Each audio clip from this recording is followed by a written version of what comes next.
हमेशा नमः। आप सबका आज के विशिष्ट कार्यक्रम में हम सब स्वागत करते हैं, अभिनंदन करते हैं। कार्यक्रम की शुरुआत में सबसे पहले हम माननीय आज के कार्यक्रम की अध्यक्षता कर रहे अध्यक्ष जी और माननीय कुल सचिव काशी हिंदू विश्वविद्यालय professor Kamlesh Jha ji, dean SVDD और हृदय रंजन शर्मा सर, कर्नल साहब और प्रोफेसर शुक्ल जी से आग्रह करूंगा, निवेदन करूंगा कि उन मालवीय जी के चित्र पर माल्यार्पण कर उनका स्वागत करें।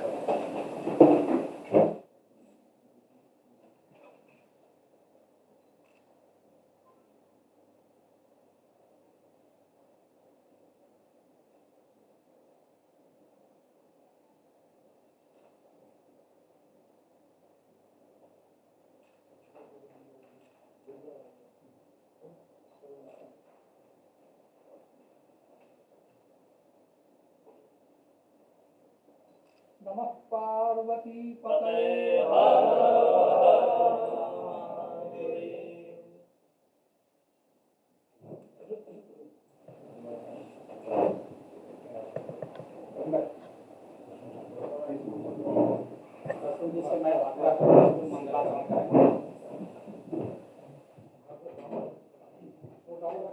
ओम पवकानया सरस्वती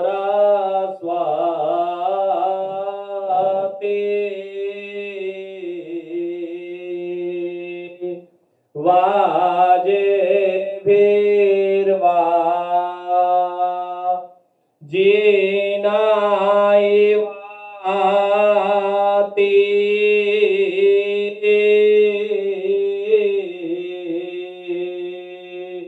जदन्याम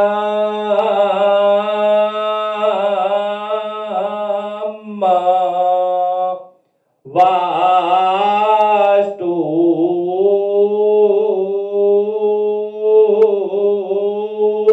औहोवा धियावसु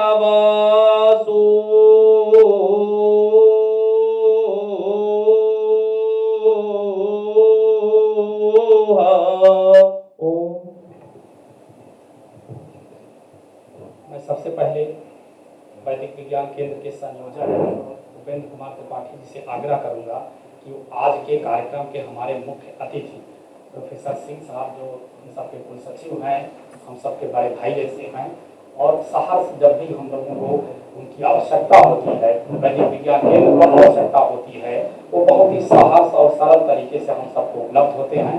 आपका हम लोग वैदिक विज्ञान केंद्र में स्वागत करते हैं, अभिवादन करते हैं।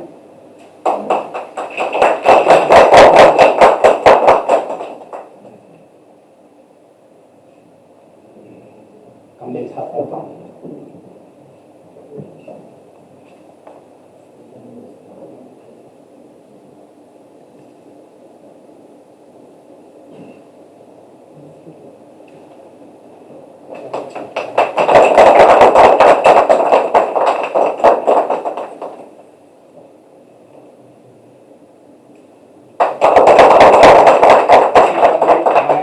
वैदिक विज्ञान केंद्र के कोऑर्डिनेटर और SVDD के डीन साहब से निवेदन करूंगा कि हमारे सारस्वत अतिथि श्री प्रोफेसर शीतला प्रसाद शुक्ल सर का, हृदय रंजन शर्मा सर का, एक्चुअल में हमने सोचा वो अतिथि है, सब लोग हम सब पे नमः पार्वती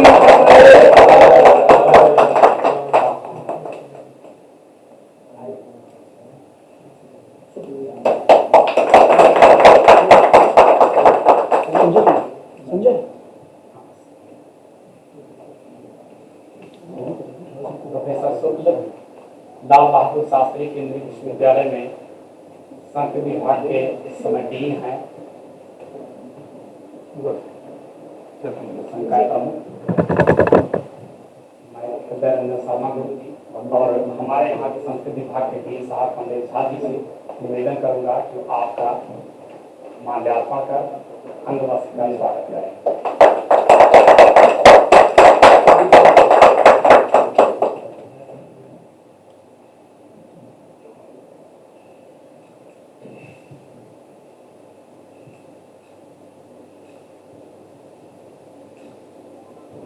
इसी क्रम में मैं आज के कार्यक्रम की अध्यक्षता कर रहे professor Kamlesh Jha sir, colonel साहब का पहले स्वागत करें।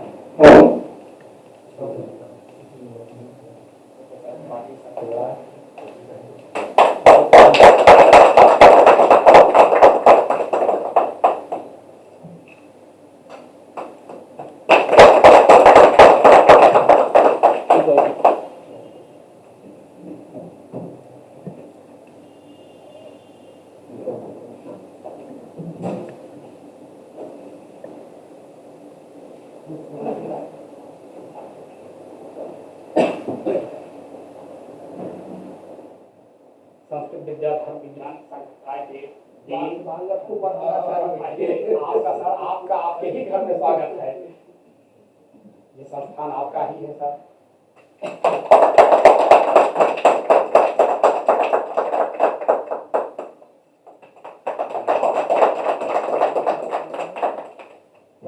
आज बड़ा शुभ दिन है। आज आषाढ़ मास का पहला दिन है प्रतिपदा, और मैं शर्मा गुरु जी से चाहूँगा कि हमारे बात पर ध्यान दें। मैं पिछले कई वर्षों से, जब से वैदिक विज्ञान केंद्र से जुड़ा, इस बात को अनुभव किया कि जो भारत का मानसून है वो गवर्नमेंट ऑफ इंडिया की IMD वेबसाइट पर देखिए तो लिखता है 1 जून इसका टेंटेटिव रहता है और आगे पीछे घटता बढ़ता रहता है। लेकिन पिछले 2-3 सालों से तो मैं क्लियर कट ऑब्जर्व कर रहा हूँ, ये मानसून अंग्रेजी डेट के हिसाब से नहीं चलता। भारत का मानसून वास्तव में जो हमारे यहाँ का ट्रेडिशनल हमारे जो मंथ है उसके हिसाब से चलता है। आज है आषाढ़ का प्रतिपदा, और शाम को आप सब लोग टेलीविजन ऑन करके देख लीजिएगा, आज भारत में मानसून प्रवेश कर जाएगा। बड़ा शुभ दिन है, आज मानसून प्रवेश कर रहा है। आज पर्यावरण दिवस मनाया जा रहा है और वैदिक विज्ञान केंद्र में भी बहुत सारे पेड़ लगाए गए। तो मैं कार्यक्रम में आगे बढ़ाते हुए, बहुत समय न लेते हुए, आज के कार्यक्रम की रूपरेखा, जो क्या कार्यक्रम का रूपरेखा है, क्या इसका महत्व है, इसके बारे में मैं त्रिपाठी सर से आग्रह करूंगा कि वो अपना करें।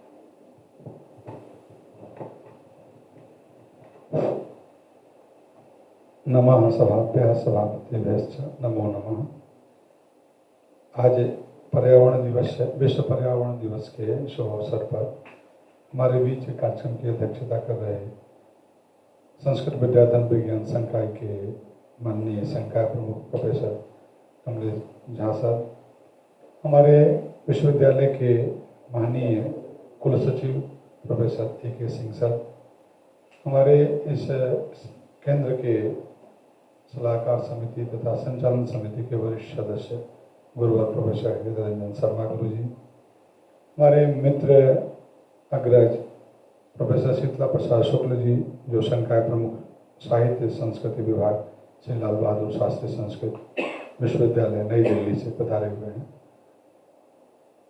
हमारे बीच सूबेदार जी PC केदार जी, जो अपने बटालियन के साथ यहाँ उपस्थित हैं, और हमारे वैदिक विज्ञान केंद्र के जितने भी अधिकारी कर्मचारीगण, लॉ फैकल्टी के प्रोफेसर पाठक जी, श्रीमती पाठक जी, हमारे डीन साहब की श्रीमती जी, दिनेश जी, और मुगल सराय के कॉलेज से पधारे हुए प्रोफेसर पांडे जी, अन्य सबका मैं अभिनंदन करता हूँ, स्वागत करता हूँ। आप जानते हैं कि विश्व पर्यावरण दिवस जो है, एक तरह से कहा जाए कि पर्यावरण दिवस या पर्यावरण विषय जो है, पर्यावरण दिवस तो जैसा कि हमारे सूबेदार जी ने बताया था कि 1972 में वो एक बैठक की गई थी, एक सप्ताह की बैठक हुई थी। उसमें फिर ये निश्चित हुआ था कि विश्व पर्यावरण दिवस मनाया जाए, और 1973 से विश्व पर्यावरण दिवस मनाया जाना लगा 5 जून को। तो पर्यावरण दिवस इसलिए मनाया जाता है कि पर्यावरण के प्रति लोगों में जागरूकता हो। और हमारे यहाँ वेदों में पर्यावरण शब्द के रूप में तो नाम नहीं, उस रूप में साहित्य में भी उपलब्ध नहीं है, लेकिन पर्यावरण के जो विषय हैं वो प्रचुर मात्रा में हमारे यहाँ वैदिक साहित्य में प्राप्त होता है। पर्यावरण शब्द परि आ उपसर्ग से निर्मित होता है। परितः आवरण माने हमारे चारों तरफ जो आवरण है, किसका आवरण है? तो पंच महाभूतों का आवरण है। तो पंच महाभूतों का जो आवरण है उसका संरक्षण संवर्धन कैसे होना चाहिए, ये हमारे यहाँ वैदिक चिंतन में स्पष्ट रूप से इसका उल्लेख होता है। हमारे यहाँ कहा गया यद पिंडे तद ब्रह्मांडे, जो हमारे शरीर में है वही संपूर्ण प्रकृति में है। तो उसका संरक्षण और एक दूसरे से आधे संबंध है। प्रकृति और पर्यावरण दोनों एक दूसरे से एक सिक्के के दो पहलू हैं। और पर्यावरण जो है, पंच महाभूत जो है, जो सारा इकोसिस्टम है, ये अपने को बैलेंस करने के लिए सर्वदा प्रयासरत स्वयं रहती है। लेकिन हम जो विकास की जो अंधी दौड़ है, हमने जो विकास की अवधारणा विकसित की, वो पर्यावरण को ध्यान में रख करके नहीं किया, मतलब प्रकृति को ध्यान में न रख करके किए जाने के कारण ही आज जो संकट दिखाई पड़ रही है वो है। अगर हम प्रकृति को ध्यान में रख करके हम अपने विकास के मॉडल को अपनाते तो शायद यह ऐसी समस्या नहीं आती। और वैदिक चिंतन परंपरा में क्या है कि विकास की अवधारणा प्रकृति के साथ जीवन जीने की दृष्टि को बताती है। वृक्षों में, फूलों में, पत्थरों में, सब में यह कहा जाता है कि इसमें देवता है, इसमें जीव तत्व है, इसमें चेतन तत्व है। इसलिए इसको उसी तरह से व्यवहार करो जैसे एक सजीव प्राणी के साथ जैसे आप व्यवहार करते हो, वैसे ही उसके साथ व्यवहार करो। हम जब प्रातः उठते हैं तो हमारे यहाँ जो जीवन पद्धति में है कि सबसे पहले पृथ्वी माता को हम प्रणाम करते हैं और श्लोक का पाठ करते हैं, मंत्र का पाठ करते हैं कि हम जो आपके ऊपर पैर रख रहे हैं इसलिए मुझे क्षमा करना। तो कहने का मतलब है कि वो जो भाव है शुरू से ही बच्चे में इस प्रकार से संस्कार व्यापित किया जाता है। हम कोई भी हमारा जो संस्कार होता है, कोई भी जो कल्चर है, कोई भी संस्कृति है, वो पर्यावरण की पूजा से प्रारंभ होता है। हम वृक्ष का, सभी वृक्षों में अश्वत्थ वृक्ष जो है, नीम के वृक्ष को, सारे जो वृक्ष आज लगाए गए हैं सबका कहीं ना कहीं अपनी अपनी उपयोगिता है। औषधि के रूप में उपयोगिता है, उनके पूजन के रूप में उपयोगिता है। हमारे यहाँ साहित्य में तो यह है कि हम वृक्षों से संवाद करते हैं, क्योंकि अभिज्ञान शाकुंतलम में आता है कि जब शकुंतला की विदाई हो रही है तो कर्ण ऋषि ने वहां पर उसका उल्लेख किया है, पातुम न प्रथमम व्यवसति जलम यस्मा स्वपीसे स्वपीते। तो वहां पर वो कहती है कि मैं विदाई के समय में कहती है कि जो है अब मैं जा रही हूं तो तुमको कौन जल पिलाएगा। तो कहने का भाव तो एक जो जीवन के जो अपना एक सांस्कृतिक स्वरूप है, जीवन का जो एक शैली है, वो हम पर्यावरण के साथ हमारा जीवन जीने की दृष्टि थी। नदी, तालाब, पर्वत, जितने भी अपने सांस्कृतिक मूल्य हैं वो एक दूसरे से जुड़े हुए हैं और उनके संरक्षण संवर्धन के लिए हम, हमारे यहाँ उल्लेख आता है 10 कूप समावापी 10 वापि समो हृदय 10 हृदय समा पुत्र 10 पुत्र समोद्रमा।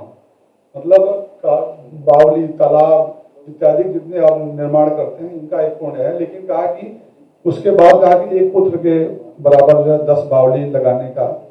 फिर कहा कि 10 पुत्र समोद्रमा, एक वृक्ष लगाने का जो पुण्य है वो इस 10 पुत्र पैदा करने के बराबर है। तो कहने का भाव है कि वृक्षों का जो वना नाम पतये नमः, वृक्षाणाम पतये नमः, औषधि नाम पतये नमः इत्यादि हमारे यहाँ वेदों में अनेक प्रकार के वैदिक चेतना के स्वरूप मिलते हैं। तो आज हमें पुनः उसकी आवश्यकता है और पूरा विश्व इस चीज की ओर देख रहा है कि जो वैदिक चिंतन में जो पर्यावरण संरक्षण की जो दृष्टि है वो है प्रकृति के साथ प्रकृतिवत विकास की अवधारणा विकसित करनी। आज पुनः उसकी जरूरत है। हम जो आज सस्टेनेबिलिटी की बात करते हैं, संपोषिता की बात करते हैं, उसका मूल वही है। हमारे वेद मंत्र में कहा गया देहि में ददामिते निमे देहि निते दधे निहारं च हरासि में निहारं निहराणिते स्वाहा। मतलब वो मन ऋषि कहते हैं कि तुम हमें हविष्य दो तो तुम्हें हम वृष्टि देंगे। मतलब हमसे प्रकृति अपेक्षा करती है कि तुम हमारे लिए भी करो, ये नहीं कि सिर्फ हमारा दोहन करो, हमारा उपयोग ही करो। तो ये तब हो सकती है जब उसके साथ हमारा उसके साथ एक मित्रवत व्यवहार हो, उससे एक हमारा जो एक सांस्कृतिक जो जो एक लगाव है वो स्थापित हो। तो ये सब चीज़ें आज पर्यावरण दिवस के अवसर पर हम लोगों ने आज चिंतन किया।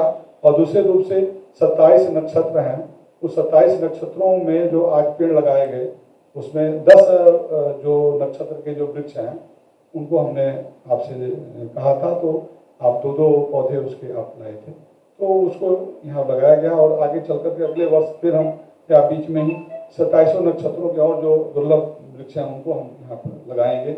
और एक जैसे 27 नक्षत्र वाटिका एक तरह से विकसित हो जाएगी, ऐसे नवग्रह की वाटिका है। आपने जैसा उल्लेख किया कि प्रत्येक जन्मदिन पर जो है, तो हमारे यहाँ प्रत्येक जितने भी नाम है ना उसके हिसाब से वृक्ष और पौधों का नाम है। जितने हमारे नक्षत्र हैं, जितने हमारे राशियां हैं, उसके हिसाब से वृक्ष पौधे भी हैं। तो उस दिन हमने बहुत प्रेरित भी किया था, एक पुस्तक भी हमारी है जन्मोत्सव वैदिक विधि, जन्मदिन कैसे हम वैदिक दृष्टि से मनाएं। तो उसमें एक है इस चैप्टर की हम कौन सा दिन में कौन सा किस जन्मदिन के दिन हमें हमारे उनके नाम ही नाम पुकार के नाम राशि के नाम के हिसाब से वृक्ष और पौधा लगाने के लिए हम प्रेरित करें। जगह नहीं है वृक्ष लगाने का तो पौधा है, वृक्ष की जगह पर पौधा हम उसको लगा सकते हैं। तो इस प्रकार से एक संस्कार विकसित हो और पूरे विश्व को पर्यावरण के लिए जो हमारा वैदिक जो चिंतन है वह बहुत ही आज के हिसाब में सार्थक है।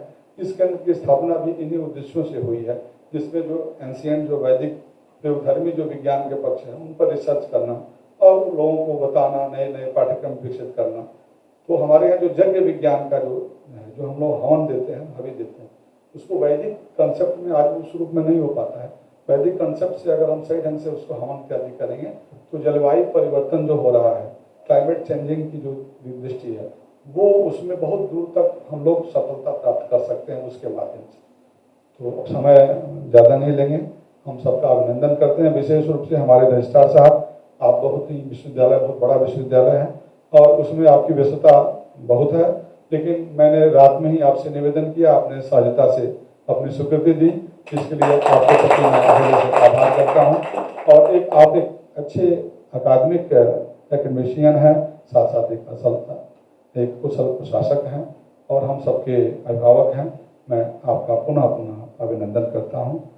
और हमारे डीन साहब और हमारे गुरुवर शर्मा गुरु जी और बाहर से आए हुए हमारे शीतला प्रसाद शुक्ल जी, आपसे भी परसों बात हुई, आप यहाँ आए थे, हमने कहा कि निवेदन किया कि आप आज जाने वाले थे, हमने कहा कि हमारे यहाँ कार्यक्रम में भाग लेकर के ही आप प्रस्थान करें। आप भगवती के परम भक्त भी हैं, तपस्वी हैं। मैं आपका भी अभिनंदन करता हूँ, स्वागत करता हूँ। और हमारे सूबेदार जी, पीसी केदार जी और जितने भी हमारे सैनिक गण हैं, सबका मैं इस केंद्र की ओर से अभिनंदन करता हूँ, स्वागत करता हूँ। जय तो संस्कृतम, जय तो भारत। बहुत बहुत धन्यवाद। मैं सबसे पहले हमारे सबके कुल सचिव और एक तरीके से कहा जाए गार्जियन हैं प्रोफेसर सिंह साहब, हम आपके विश्व पर्यावरण दिवस के शुभ अवसर पर मैं आप सबको बधाई देता हूँ। इस कक्ष में उपस्थित प्रोफेसर हृदय रंजन शर्मा जी, प्रोफेसर कमलेश झा जी, प्रोफेसर शीतला प्रसाद शुक्ल जी, सूबेदार केदार साहब, वैदिक विज्ञान केंद्र के समन्वयक प्रोफेसर उपेंद्र त्रिपाठी जी, मृत्युंजय देव जी और कक्ष में उपस्थित सज्जनों देवी। जैसा त्रिपाठी जी ने कहा कि कल रात में ही मुझे 9:30 बजे बताया गया, 11 बजे से एक और मंत्री जी की मीटिंग है तो वहाँ भी जाना है, तो मैंने निवेदन किया था थोड़ा जल्दी से मुझे यहाँ से छोड़ दिया जाए। सबसे पहले तो यह परिवार हम सबका है, तो मैं ये नहीं मानता कि मैं गार्जियन हूँ, मैं भी आपकी तरह से ही हूँ। ईश्वर ने एक मौका दिया है आपकी सेवा करने का, तो उनके प्रति धन्यवाद। और मालवीय जी का जो था न स्वम कामये राज्यम न स्वर्गम न पुनर्भवम, तो कुछ हद तक मैं यह मेरे जीवन का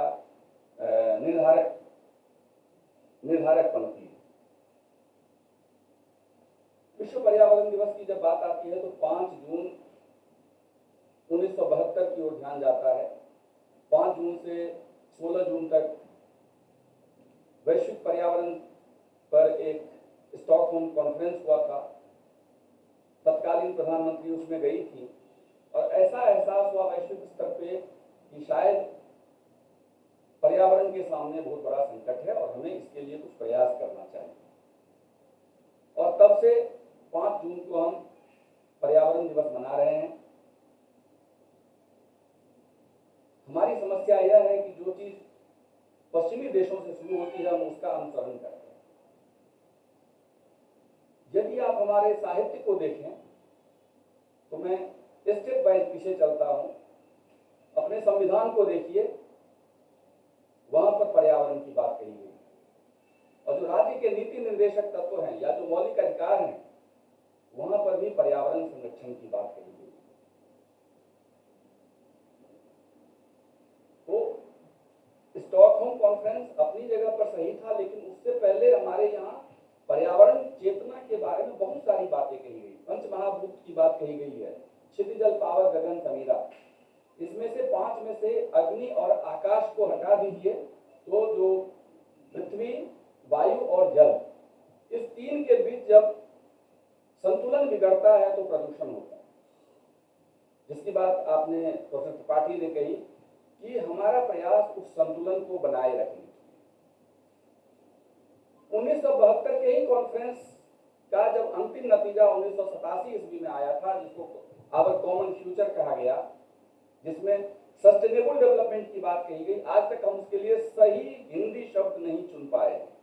कभी टिकाऊ विकास करते हैं, कभी सतत विकास करते हैं, कभी संगत विकास करते हैं और न जाने कितनी चीजें करते हैं, एज इफ कि वो चीज हमें पश्चिम से मिला।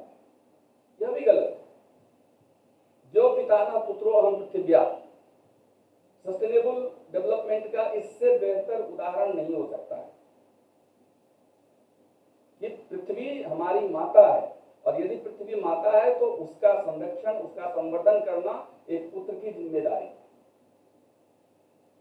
कबीर की पंक्ति को देखिए, दास कबीर जतन से ओढ़ी ज्यों के त्योधर दीन चरैया। रिसोर्स मैनेजमेंट में, संसाधन के प्रबंधन में इससे बेहतर उदाहरण नहीं मिल सकता है और सस्टेनेबल डेवलपमेंट वहीं से आता है।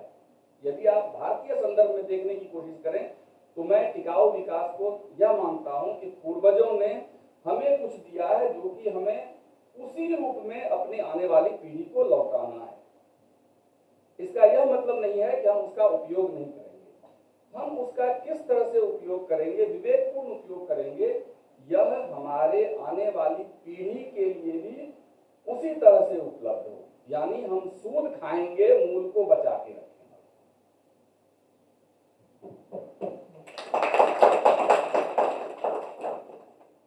जब देश आजाद हुआ तो प्रयाग में एक प्रसंग आता है।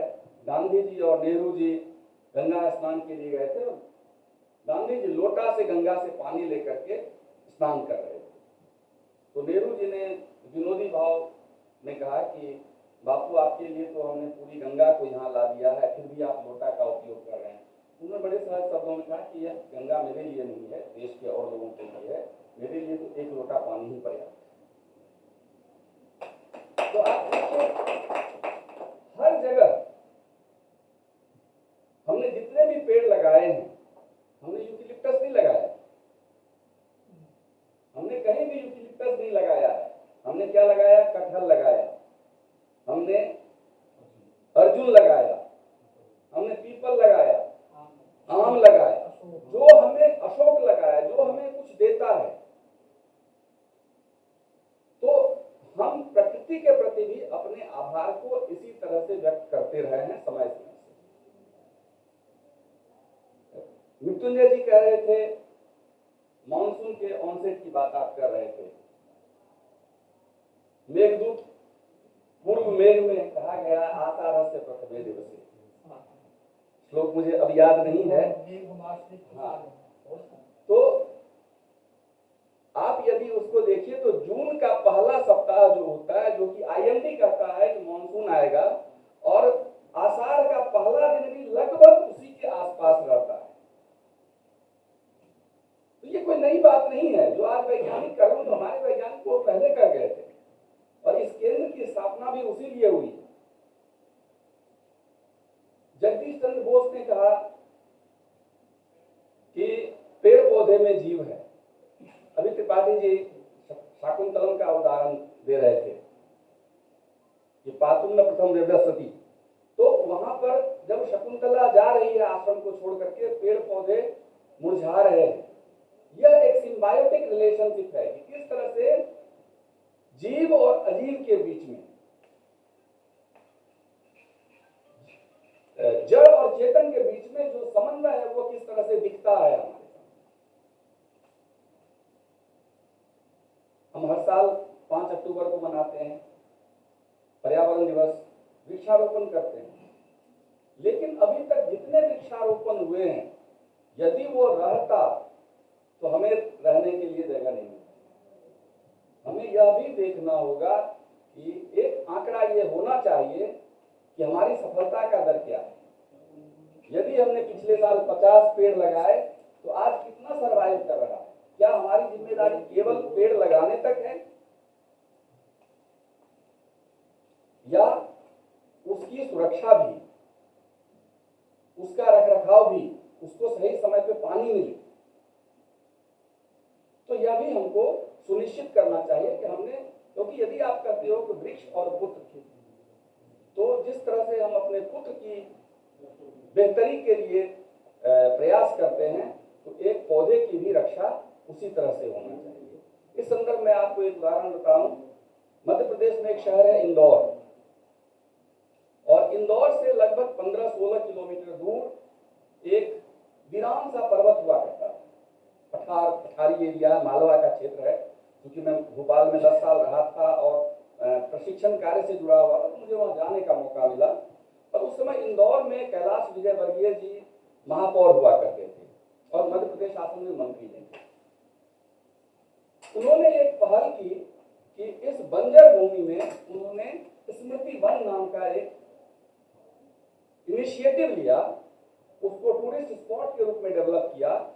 और उस समय थोड़ा बहुत प्रचार प्रसार करना पड़ा कि जो लोग यहाँ आएंगे, अपने पूर्वजों के नाम जो अब नहीं है इस दुनिया में, उनके नाम से आप एक पौधा लगाइए, 2 पौधा लगाइए, जितना आप लगाना चाहें, और उसके सुरक्षा की पूरी गारंटी उस वहां के लोगों की थी। उन्होंने एक समिति बना दी थी, और देखते देखते 5 साल के अंदर में वह जो पहाड़ी थी, जो बंजर था, वीरान था, वहां पर लगभग 5000 पेड़ थे, विकसित पेड़ थे। और आंकड़ा बताता है कि पिछले 5 सालों में जब से ये इनिशिएटिव हुआ, वहां के तापमान में 3 डिग्री की गिरावट आई। तो जो चीज हम सोचते हैं उसको क्रिया रूप में ला करके, भले लघु स्तर पर हो, क्रिया रूप में लाएं तो समाज को उसका लाभ मिलेगा। तो इन्हीं शब्दों के साथ मैं आपको एक बार फिर से बहुत बहुत धन्यवाद करता हूँ, आपने मुझे यहाँ आने का अवसर दिया। और मैं आपसे अगले 2-4 मिनट में वापस जाने की भी अनुमति चाहूँगा। बहुत बहुत धन्यवाद सर। आपने संक्षेप शब्दों में विश्व पर्यावरण दिवस का महत्व और यूनाइटेड नेशंस का जो सस्टेनेबल डेवलपमेंट प्रोग्राम है, और अब तो G20 के रूप में इंडिया में भी काफ़ी काम हो रहा है इस पर कि किस तरीके से हम अपने पर्यावरण की संरक्षण करें, और जो भी हम पेड़ लगाते हैं उसकी सुरक्षा करने की जिम्मेदारी भी हमारी ही है, किसी और की नहीं है। हमको ही उसको ध्यान देना है और एक आश्वस्त होना है कि अगले वर्ष जब हम विश्व पर्यावरण दिवस पर इकट्ठा हों तो याद करें कि ये वाला पौधा हमने लगाया था, देखिए साल भर में इतना बड़ा हो गया। और मोटा मोटा 5 साल तक केयर करना पड़ता है, इसके बाद पौधा पे बाकी आपका 50 साल केयर करेगा। आप 5 साल उसको दीजिए, वो 50 साल आपको देगा। बहुत बहुत धन्यवाद सर। मैं कार्यक्रम को आगे बढ़ाते हुए आज के हमारे विशिष्ट अतिथि प्रोफेसर हृदय रंजन शर्मा गुरु जी हैं, मैं उनका आशीर्वचन चाहता हूँ। आज के इस महीने गोष्ठी में विराजमान मुख्य अतिथि के रूप में प्रोफेसर ए.के. सिंह साहब, दक्षता के रूप में माननीय प्रोफेसर कमलेश झा जी, सारस्वत अतिथि के रूप में प्रोफेसर शीतला प्रसाद शुक्ल जी और हमारे कर्नल साहब के प्रतिनिधि के रूप में सूबेदार साहब विराजमान हैं। समस्त सैनिक बंधुजन, विद्वजन, विदुषियाँ, आचार्य त्रिपाठी जी और मृत्युंजय जी, संक्षेप में ही बात रखना चाहता हूँ।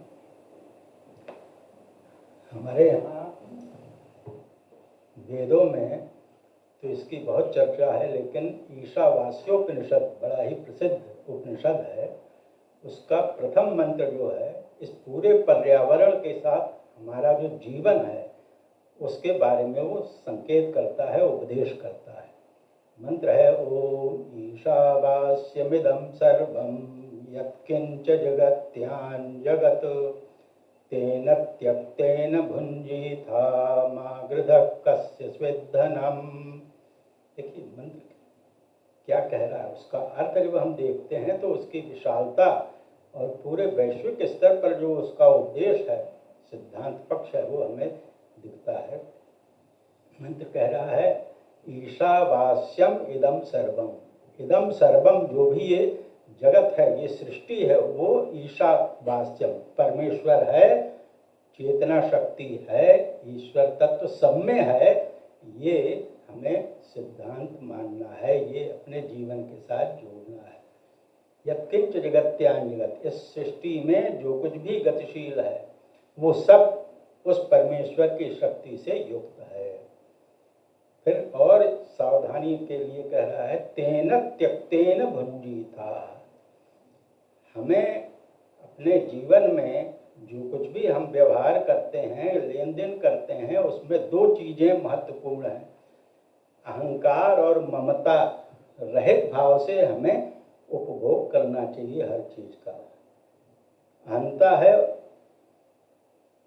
डूअरशिप, मैं ये करता हूँ, तो अहम भाव कि मैं ये करने वाला हूँ, ये डूअरशिप हो गई अहंता, और ममता हो गई ओनरशिप, ये मेरा है, ये मेरा है। इन दोनों पक्षों को जीवन से अलग करके फिर उपभोग करना चाहिए हमें।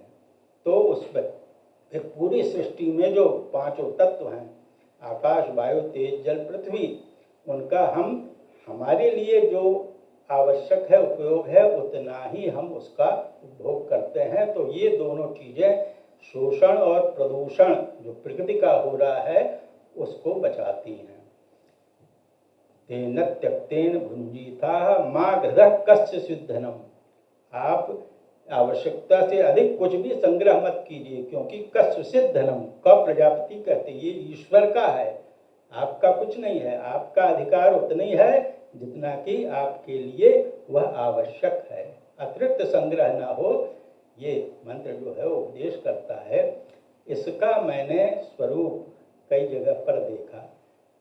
मैं 2006 में साउथ अफ्रीका गया था। वहाँ कई भारतीय जो संत हुए हैं उनके आश्रम हैं। वहाँ 2006 में मैंने देखा, भारतवंशी हैं, 10-12 लाख और बहुत संपन्न है, सब है, लेकिन उन्होंने भारतीय संस्कृति को कितना जोड़ रखा है। वो आश्रम में जाते हैं, बच्चों को ले जाते हैं। आश्रम में जो वृक्ष आदि हैं, उनकी डाल अगर सड़क के आगे आ गई, वो पेड़ को नहीं काटते, प्रयास करते हैं कि कैसे बगल से सड़क को निकाल लें। तो ये प्रकृति के साथ प्रेम, ये वहाँ देखकर, और वो सकारात्मक करते हैं। वहाँ बीटेक एमटेक सब हैं, लेकिन जो भी हमारे, चाहे वो मोबाइल है, लैपटॉप है, जो भी है, उसके साथ संवाद का स्वरूप रखते हैं। उसमें भी ईश्वरीय शक्ति है। तो कहते हैं कि उसमें भी ईश्वरीय शक्ति है, हम उसका उपयोग करने से पहले उससे इस रूप से आत्मीय भाव से जो है व्यवहार करते हैं। उससे क्या होता है, कहते कम से कम खराब होता है, ये वो बताते हैं। तो ये विज्ञान जो है, और फिर विज्ञान देखिए सभी में ईश्वरीय शक्ति है। ये केवल सिद्धांत नहीं है, भाव नहीं है, रीजनिंग विज्ञान के साथ ये सिद्ध होता है, हमारे शास्त्र ही सिद्ध करते हैं। तो मैं कह रहा हूँ, देखिए रीजनिंग है, निरुक्त शास्त्र है, वैदिक एटोमोलॉजी, वो ये बताता है कि हमारी सारी स्थूल जो जगत है उसकी 6 अवस्थाएं होती हैं। जायते, अस्ति, विपरिणमते, वर्धते, अपक्षीयते, विनश्यति। ये 6 अवस्थाएं, उदाहरण के लिए हम जो मनुष्य शरीर है उसके एक साथ घटाते हैं और फिर वो सारी सृष्टि में जो कुछ भी है सब में वो घटेगा। देखिए जायते वह प्रथम क्षण, जायते वो अवस्था है बच्चा जब गर्भ में आता है, प्रथम क्षण।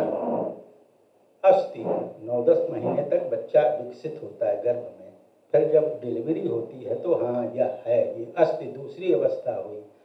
विपरिणमते बच्चा जो है 15-20 दिन में जब विकसित होता है तो किस पर गया है, माँ पर गया, पिता पर, दादा दादी पर, ये आकृति स्पष्ट होती है।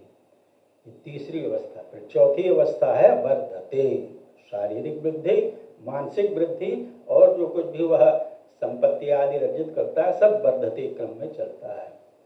फिर 5वीं अवस्था है अपक्षीयते।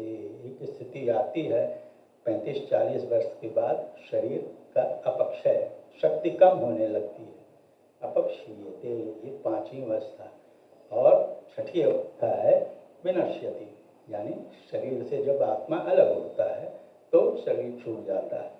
ये 6 अवस्थाएं जो भी स्थूल जगत है पूरी सृष्टि में, सब में ये 6 अवस्थाएं घटती हैं।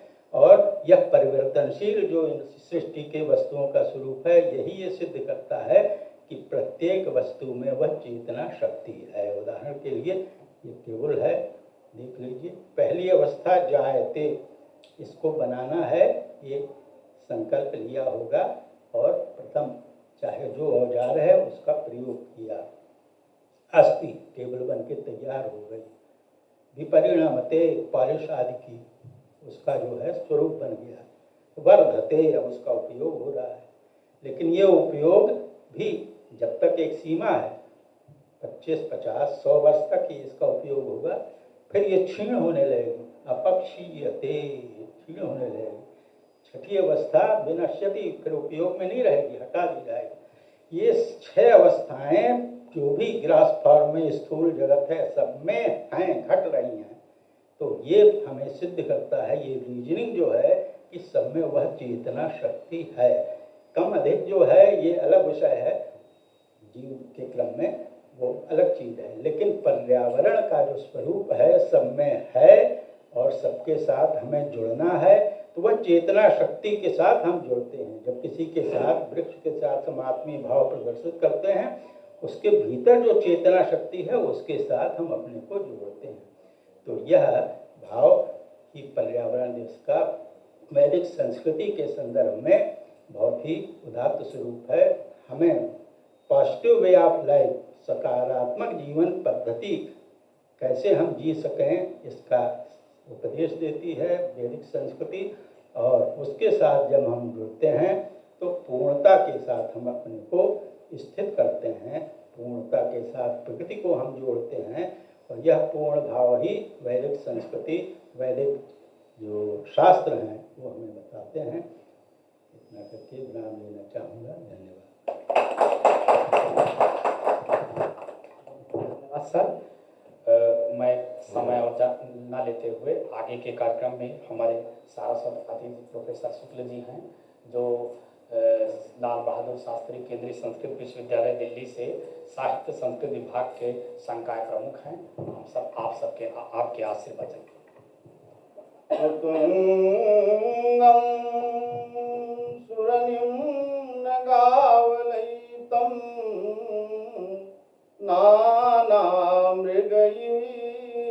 संकुलं संक्रामन् मृगयोद्धृतं हिमवतः सिंगान्तरं सिंगतः सानन्दं विजयाय सत्त्वविजितो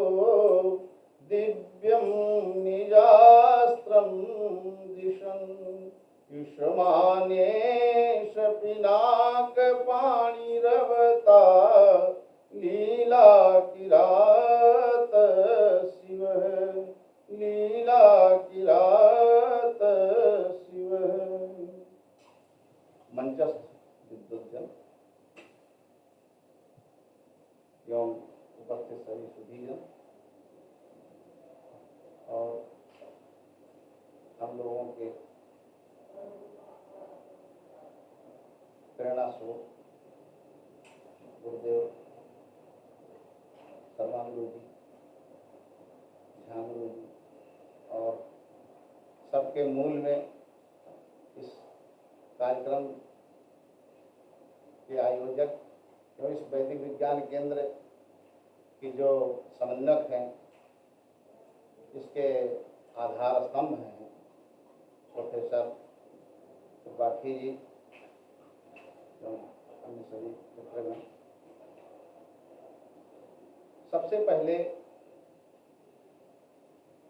जैसा त्रिपाठी जी ने कहा, यत् पिंडे तत् ब्रह्मांड, जो पिंड में है वही ब्रह्मांड है। तो सबसे पहले क्यों हम अपने पिंड को ही सुधार लें। अगर हमारा पिंड ही ठीक हो जाए तो सृष्टि आप अपने आप ठीक हो जाएगी। तो हम कैसे ठीक करें।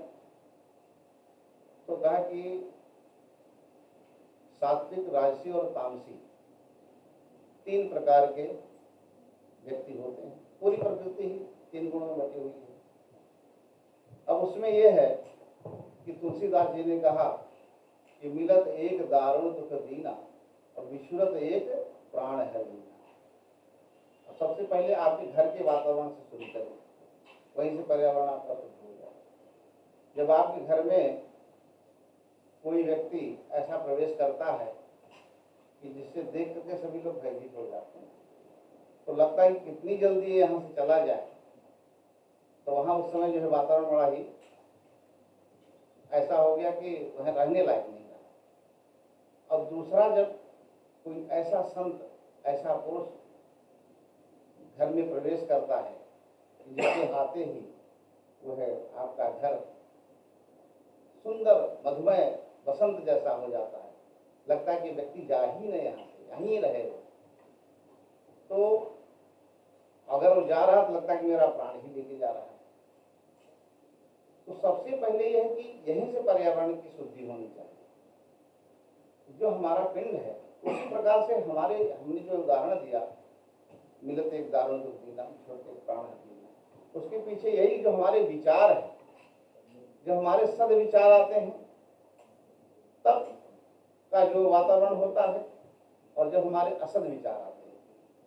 क्योंकि हम जब सूक्ष्माति सूक्ष्म की तरफ चलते हैं उपासना में, तो उसमें यह है कि जैसे हम जब ध्यान पर गए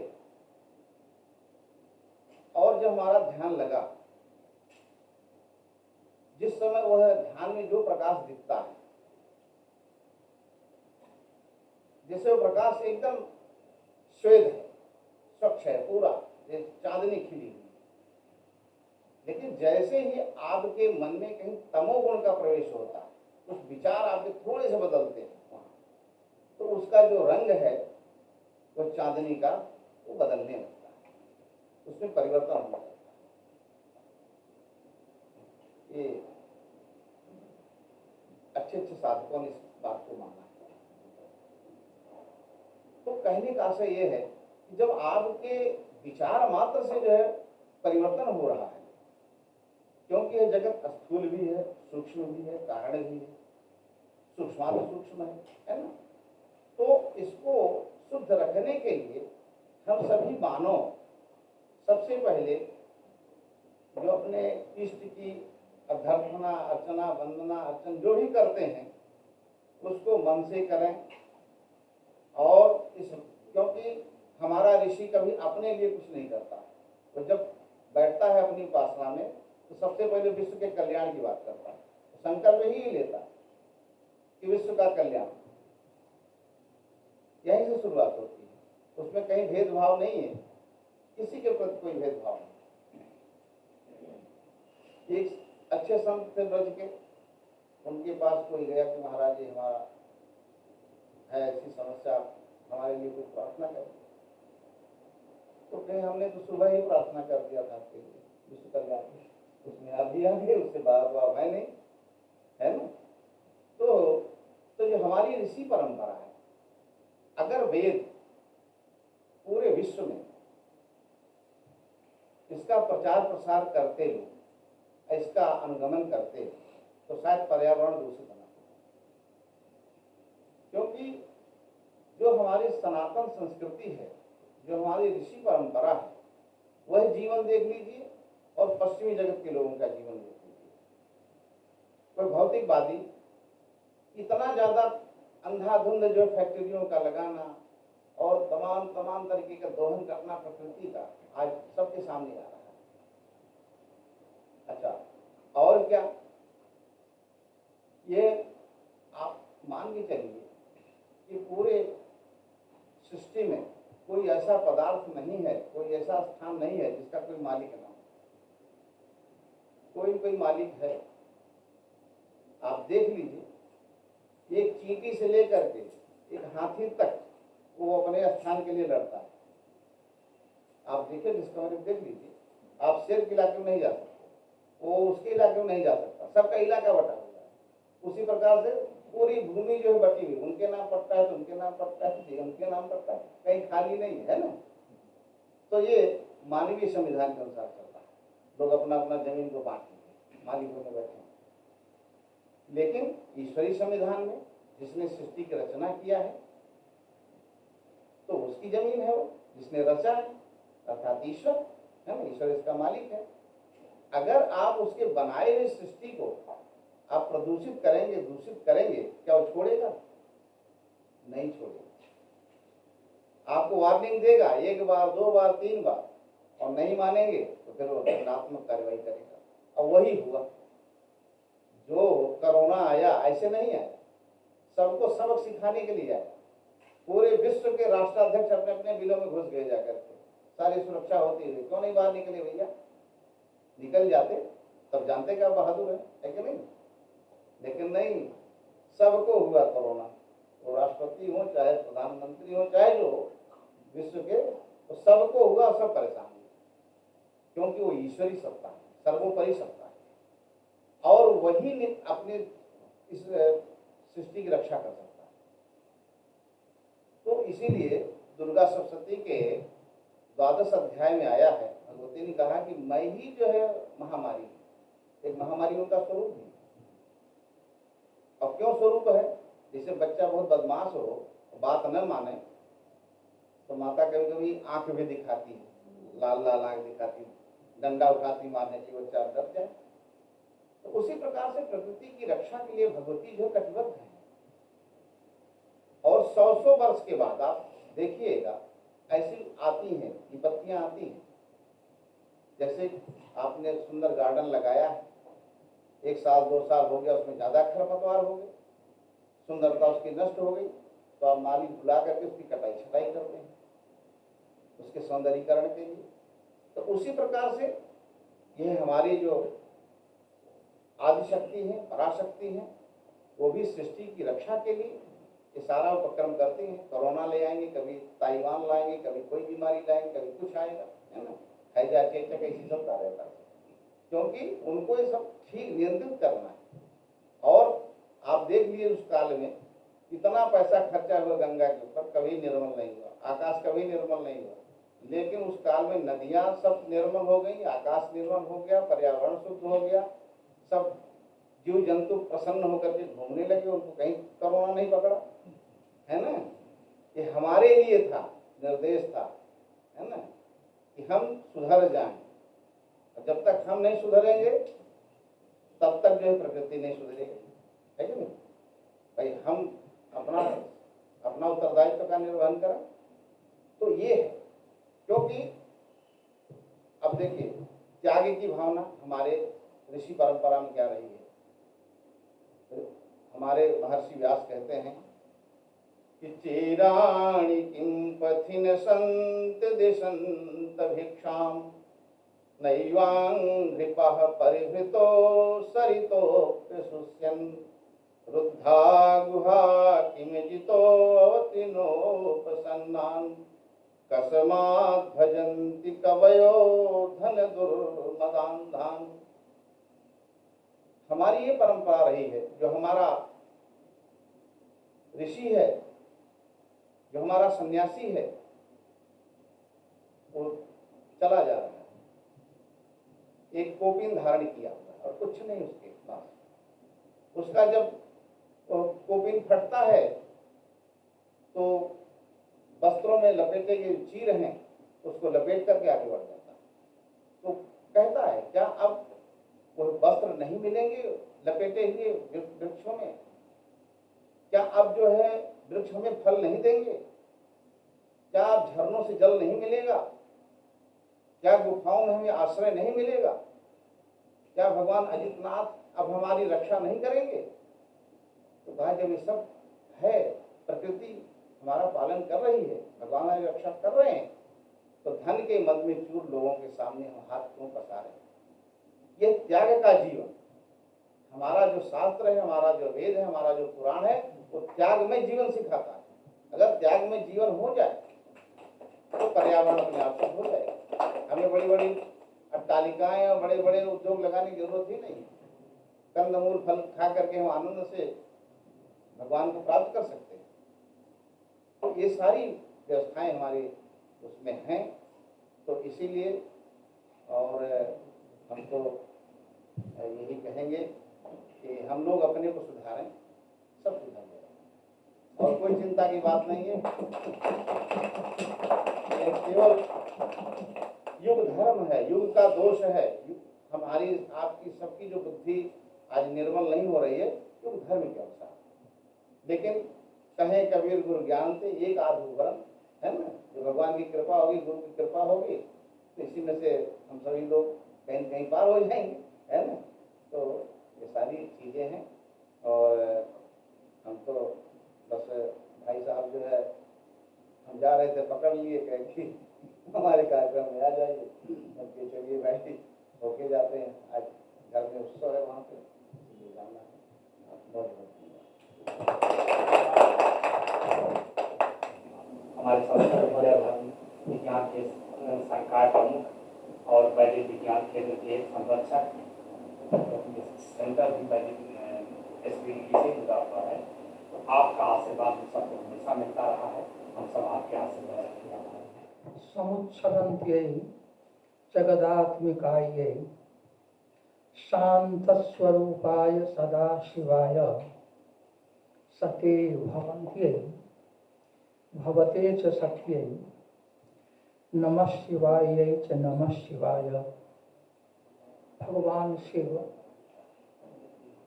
की असीम कृपा होती है तो हम लोगों को ऐसे महोत्सव में भाग लेने का अवसर प्राप्त होता है।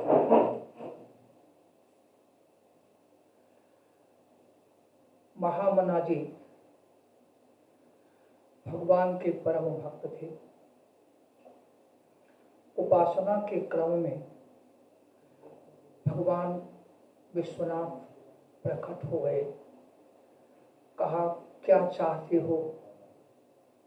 उनके मन में कहीं कुछ कामना थी नहीं। भगवान है, हमें उपासना करनी चाहिए, इस बुद्धि से कर रहे थे। भगवान प्रकट हो गए। उन्होंने कहा प्रकट आप हो गए हैं, तो प्रकट होने के साथ ही महामना जी के अंदर संकल्प जगा, अर्थात भगवान विश्वनाथ ने ही प्रकट भी होने का कार्य किया और संकल्प भी बन गए। क्या संकल्प जगा? आप विश्व ब्रह्मांड के सर्जक हो, पालक हो, नियामक हो, पर लोगों में इतनी क्षमता है नहीं। प्राणियों को तो आपने सृजा, आपने वेद का उपदेश कर दिया, शास्त्रों का निर्माण हुआ, फिर भी विवेक के बल से शास्त्रों के आधार पर हम चल सके, मार्ग बने, यह सूझता नहीं है। तो कुछ ऐसा उपाय हो वह सूझने लग जाए। उन्होंने कहा उसका एक उपाय है, काशी चिन्मय नगरी है और वहाँ एक ज्ञान का ऐसा धाम बने जहाँ से संपूर्ण विश्व को प्रकाश मिले, मार्ग मिले। वह जो ज्ञान का धाम बनेगा तो इसके लिए जो तंग गली है वहाँ नहीं बन सकता। तो उन्होंने कहा प्रभु आप प्रकट हुए हैं तो आपकी जो काशी की सीमा है थोड़ा उसको और बढ़ाएं और आपकी जहाँ स्थापना होती है वहाँ तक आप आ जाएं। काशी विश्वनाथ मंदिर जो यहाँ बना, एक दिगंबर संत हिमालय में बैठकर तपस्या कर रहे थे। वहाँ उनको प्रेरणा मिली विश्वनाथ की और मालवीय जी को प्रेरणा मिली। वहाँ जाकर प्रार्थना किया। उन्होंने सोच रखा था हिमालय से बाहर संसार में अब जाना नहीं है, पर विश्वनाथ जी की प्रेरणा वहाँ भी तो थी। तो वह आए और यहाँ विश्वनाथ की स्थापना हुई। आपको आश्चर्य होगा, मालवीय जी के निवेदन से, प्रार्थना से भगवान विश्वनाथ काशी की सीमा यहाँ तक बढ़ा दी। जब मैं छात्र जीवन में था, हमारे एक गुरुजी थे, उनके बालक का नेत्र कष्ट था। तो हरिद्वार से एक व्यक्ति भावना के द्वारा उस कष्ट को दूर करना जानते थे। डॉक्टर की चिकित्सा चल रही थी। काशी के डॉक्टर, उन्होंने कहा जो चक्षुरुपनिषद है उसका पारायण स्वयं छात्र विद्यार्थी आपका पुत्र करे या किसी विद्वान से कराए, वह लाभ देगा। थोड़े दिन आराधना करने पर ही पता लगा कि एक संत है जो भावना से रोग को दूर कर देते हैं। उनको आमंत्रित किया गया, आए और संपूर्णानंद संस्कृत विश्वविद्यालय में मैं उस समय पढ़ रहा था। हमारे गुरुजी के पास वो जब आए, उन्होंने कहा बालक को बुला दीजिए। देखा, कहा ठीक हो जाएगा, ज़्यादा समय नहीं लगेगा। कल मैं बैठ करके श्री गणेश करूँगा उपासना का, फिर मैं अपने घर पर करूँगा, ठीक हो जाएगा। सुबह मैं विश्वनाथ मंदिर में दर्शन करने जाऊँगा BHU। तो गुरुजी को पता था ये आर्य समाज से हैं, तो उनको लगा कि शायद मेरी जो जानकारी थी वो गलत थी। आर्य समाज तो मूर्ति में विश्वास करते नहीं हैं। तो उन्होंने कहा मुझे तो पता था आप आर्य समाज से जुड़े हैं। कहा नहीं नहीं, सही पता था आपको, इसमें घबराने की बात नहीं है। पर मेरे गुरुजी मुझे साथ में ले गए थे और विश्वनाथ मंदिर जब मैं गया तो सम्मुख दर्शन भगवान का प्राप्त हुआ। विश्वनाथ जी का भगवान विश्वनाथ की प्रेरणा से हिमालय से आए शिव भक्त और इधर महान शिव भक्त महामना जी, और कामना क्या, संकल्प क्या उदित हुआ, संपूर्ण विश्व का मार्गदर्शन होना, कल्याण होना। उन्होंने कहा दयानंद सरस्वती जी का यह ख्याल नहीं था, वो तो सब जगह भगवत दर्शन करते थे। भगवान कहाँ नहीं है, भगवान से रिक्त कुछ हो कैसे सकता है। पर कभी कभी जैसे बृहस्पति अवतार लेकर चारवाक सूत्रों का प्रणयन किया और उन्होंने कहा वेद में जितनी बातें कही गई हैं वो प्रामाणिक कहाँ है, ये तो जड़बुद्धि लोग इसको मान रहे हैं। विद्वान लोग जो सो रहे थे, समाज में बड़ा सम्मान था, निश्चिंत होकर शास्त्र चिंतन छोड़ चुके थे, उनको जगाने के लिए बृहस्पति आते हैं और चारवाक सूत्रों का निर्माण करते हैं। चारवाक एक ऐसा दर्शन है जो सारे महान दर्शनों को इतना प्रश्रय दिया। हम मान सकते हैं बरगद के बीज में जो क्षमता है वही तो बरगद का इतना विशाल पेड़ बनता है। चारवाक दर्शन बृहस्पति जो इंद्र आदि देवता के गुरु हैं, वहां का बीज ही बरगद बना हुआ है, जो भारतीय दर्शन आज गरज रहा है। भारतीय दर्शन के सामने नतमस्तक हैं लोग, और उन सबों का मूल है वेद। सबों का मूल है वेद, क्योंकि भगवान की जो परावाक है, भगवान के हृदय में विराजमान है, वो परा पश्यंती के भूमि में आती है।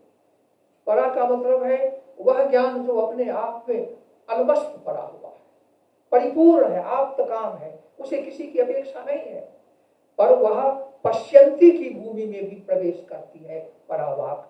पश्यंती का मतलब है विश्व में जो जीव है और जगत है उनके ऊपर कृपा दृष्टि से देखने की स्थिति।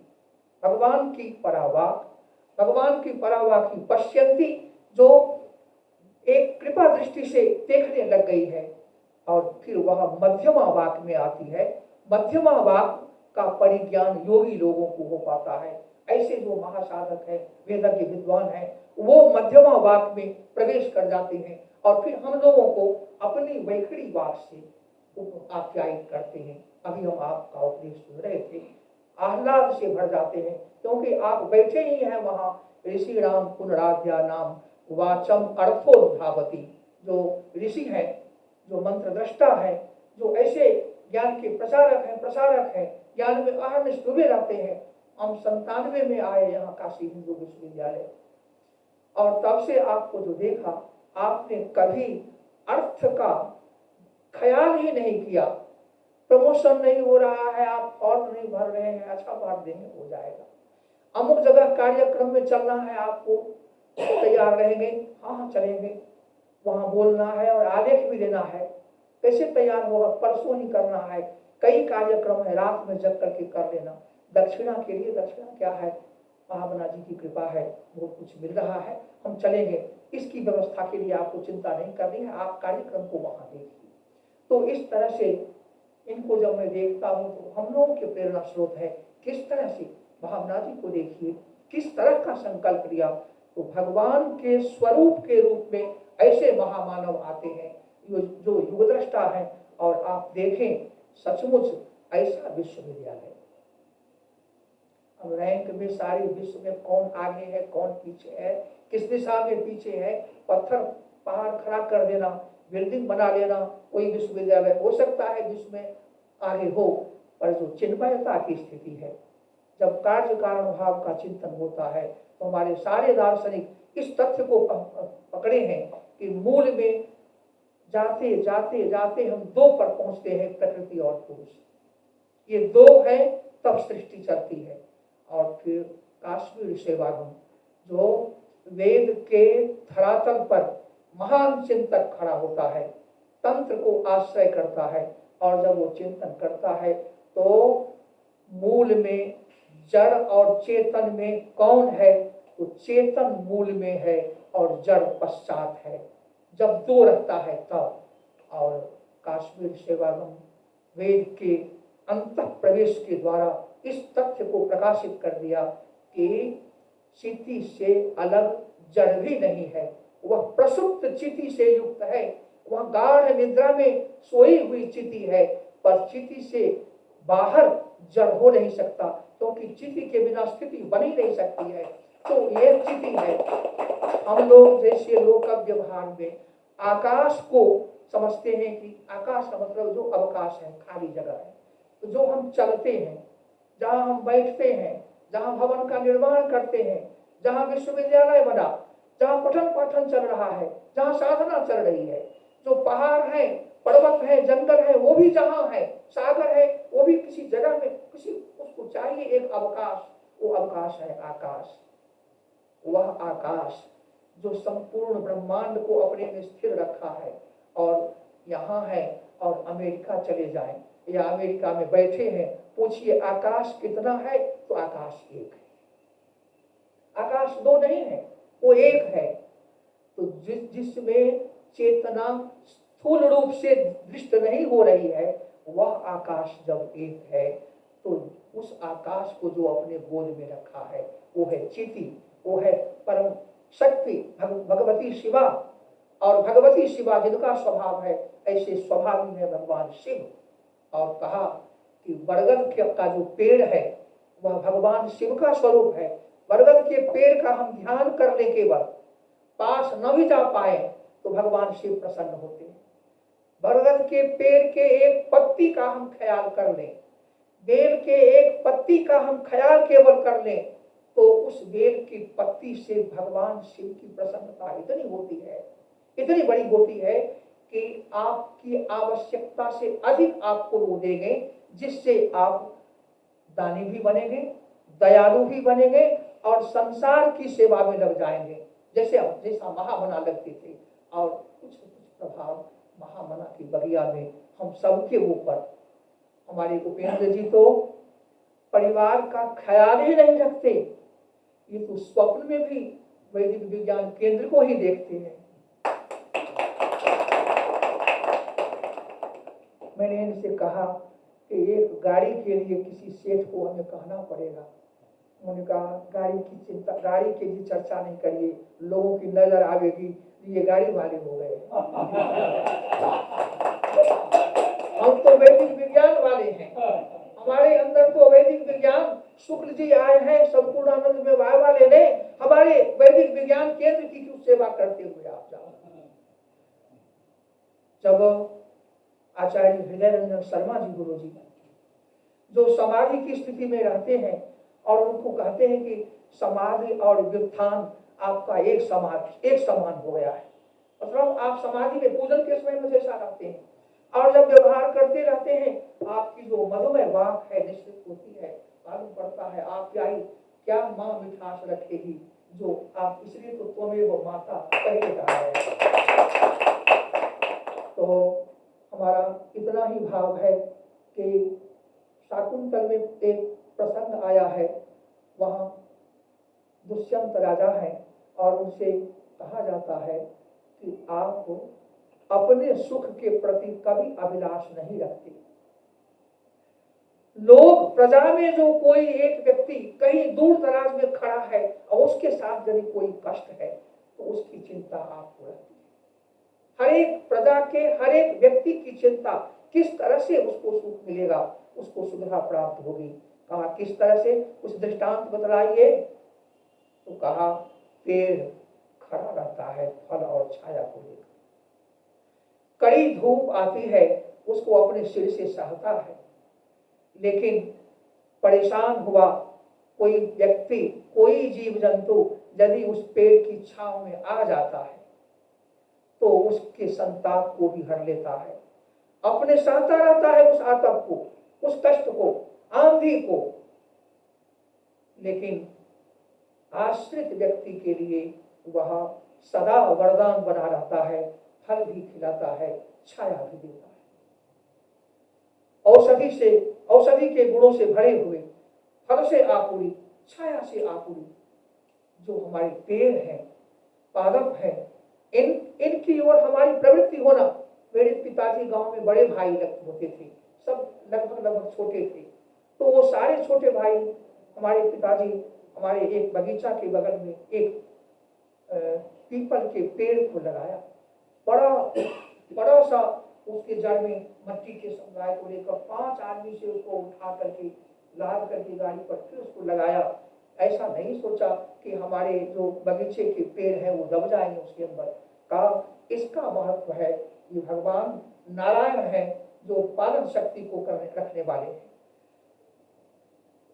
भगवान श्री कृष्ण की कथा के बड़े प्रेमी, भागवत के बड़े प्रेमी हमारे मालवीय जी महाराज, उन्होंने कहा बरगद के पेड़ में तो सूंड निकलता है और जड़ पकड़ लेता है, उसका तो कोई आदि अंत है ही नहीं। शिव का कभी आदि और अंत होता है क्या? तो बरगद के पेड़ तो सदा बने रहते हैं, सूंड निकला फिर से गया पेड़। तो क्या पीपल में ऐसा हो सकता है? आपके गुरु जी को बुलाया गया और उन्होंने कहा हाँ, रोहिणी नक्षत्र में यदि पीपल के पेड़ को लगाया जाए तो उसमें भी वो सूंड निकलने लग जाएगा। भगवान में जो गुण है वह भागवत में भी आ जाता है। नमः पार्वती पतये। धन्यवाद सर। अपने अपने आशय वचन से अवसर को लाभान्वित किया। अब हम कार्यक्रम की समाप्ति की तरफ बढ़ रहे हैं। हमारे बीच में हैं डॉक्टर कुमकुम पाठक, जो यहाँ पीडीएफ हैं वैदिक विज्ञान केंद्र में। मैं आपसे आग्रह करूँगा कि आप धन्यवाद। हरिओम।